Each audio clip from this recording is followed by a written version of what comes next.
Hello friends, मैं हूं मोनिका दलाल और आज की वीडियो में मैं आपको बताऊंगी एंटीनेटल केयर के बारे में कि एंटीनेटल केयर क्या होती है, कौन कौन से चेकअप से ज़रूरी है।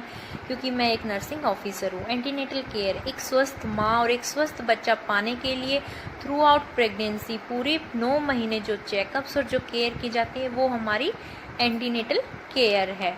उसके बाद अगर एक माता को पता चलता है कि उसने गर्भ धारण कर लिया है, एक यूरिन टेस्ट के थ्रू कंफर्म हो जाती है कि प्रेगनेंसी है, तो उसे सबसे पहले डॉक्टर के पास जाना चाहिए, एक ऐसे अस्पताल में जहां पे टेस्ट और अल्ट्रासाउंड सारी फैसिलिटी अवेलेबल हो।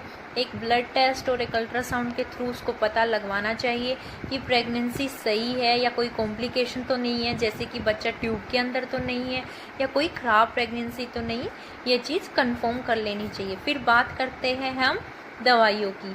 कुछ माताएं होती है जो प्रेगनेंसी से पहले दवाइयाँ ले रही होती है, जैसे कि हमारी हार्ट के पेशेंट, शुगर के पेशेंट या बीपी के पेशेंट, तो उन्हें अपने डॉक्टर को अपनी प्रेगनेंसी के बारे में बता देना चाहिए ताकि डॉक्टर उनको बता सके कि पहले 3 महीने ये दवाइयाँ चलनी है या इनमें कुछ बदलाव आना है। दूसरी बात करते हैं जो एक अहम दवाई है, जैसे कि हमारा जो सबसे अहम विटामिन है जो फॉलिक एसिड, वो हमें पहले 3 महीने माता को खिलाना चाहिए, क्योंकि इससे जो बच्चा है उसके ब्रेन और उसकी रीढ़ की हड्डी का विकास होता है। उसके बाद 3 महीने के बाद थ्रू आउट प्रेगनेंसी यानी पूरे 9 महीने तक हमारा कैल्शियम और आयरन शुरू हो जाता है। फिर बात करते हैं हम इंजेक्शंस की। पहले 3 महीने में बच्चे के ठहराव के लिए कुछ इंजेक्शंस लगाए जाते हैं। ये कुछ हाई रिस्क प्रेगनेंसी में होता है, जैसे कि जिसके गर्भ में बच्चा नहीं ठहरता उसको ये इंजेक्शन लगाए जाते हैं। वो 3 या 4 जैसा आपका डॉक्टर बताता है वो आपको लगवाने चाहिए। फिर बात करते हैं हम टीटी की यानी टेटनस की। टेटनस का भी 1 या 2 डोज जो आपको डॉक्टर बताते हैं वो आपको लगवानी चाहिए। फिर हमारी बात करते हैं बच्चे के फेफड़ों के विकास के लिए, यानी कि कुछ ऐसी हाई रिस्क प्रेगनेंसी होती है जिसमें बच्चे के फेफड़ों का विकास नहीं होता, तो हम कुछ इंजेक्शंस लगाते हैं जो कि हमारा 8वें महीने में लगते हैं। फिर एक कॉमन इंजेक्शंस होता है वो है हमारा एंटी-डी, यानी जब माता और पिता दोनों का ब्लड ग्रुप अलग होता है तो वो इंजेक्शन प्रेगनेंसी में लगाया जाता है ताकि आने वाले बच्चे को जॉन्डिस की प्रॉब्लम ना हो। फिर हम बात करते हैं जो सबसे अहम है वो है हमारा अल्ट्रासाउंड यानी पहले 1.5 महीने पर जो अल्ट्रासाउंड होता है उससे बच्चे की धड़कन का पता चलता है और ब्लड सर्कुलेशन का पता चलता है, ये बहुत ज़रूरी है। दूसरा जो अल्ट्रासाउंड है वो हमारा 11 से 13 वीक्स के अंदर होना चाहिए, यानी तकरीबन 3 महीने के अंदर होना चाहिए, क्योंकि ये बहुत ज़रूरी है। ये इसी समय पर होना चाहिए क्योंकि इस अल्ट्रासाउंड से बच्चे में जेनेटिक डिफेक्ट का हमें पता चलता है। जो सबसे बड़ा अल्ट्रासाउंड है वो हमारा 5वें महीने में होना चाहिए, क्योंकि जब बच्चे के सारे अंग बन जाते हैं। फिर हमारा जो रूटीन अल्ट्रासाउंड है वो हमारे पेशेंट की कंडीशन के अकॉर्डिंग जब डॉक्टर बोलता है वो हमें समय समय पर तब करवा लेना चाहिए।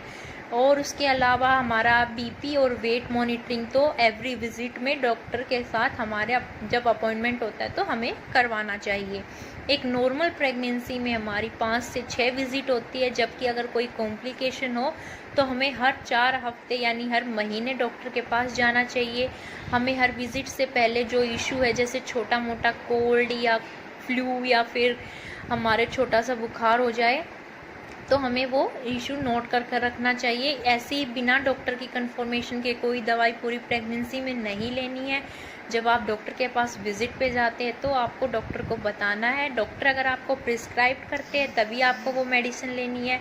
इसके अलावा जब अगर कोई सीरियस प्रॉब्लम, सीरियस कॉम्प्लिकेशन हो जाती है, इन बिटवीन विजिट नहीं जा पा रहे, उसके बीच ही कोई प्रॉब्लम हो गई है, जैसे कि वाटर बैग फट गया है या ब्लीडिंग हो गई है या कोई अदर पेन आने शुरू हो गए हैं, तो आपको तुरंत इमरजेंसी में जाके अपने डॉक्टर को दिखा लेना चाहिए। ये आपकी एंटीनेटल केयर है जो कि बहुत ज़रूरी है। आपको पूरी प्रेगनेंसी ये सारे चेकअप्स करवाने चाहिए। कुछ ब्लड टेस्ट होते हैं, जैसे कि हमारा नॉर्मल ब्लड टेस्ट, खून का टेस्ट, जैसे एचपी टेस्ट करवाना है, यूरिन कल्चर टेस्ट करवाना है या शुगर का, वो हमारा प्रेगनेंसी के बीच या फिर कभी डॉक्टर अगर बोलते हैं तो तब भी हमें करा लेना चाहिए। आशा है अगर आपको मेरी ये जानकारी अच्छी लगी तो आप मेरी वीडियो को लाइक और सब्सक्राइब ज़रूर करेंगे। धन्यवाद।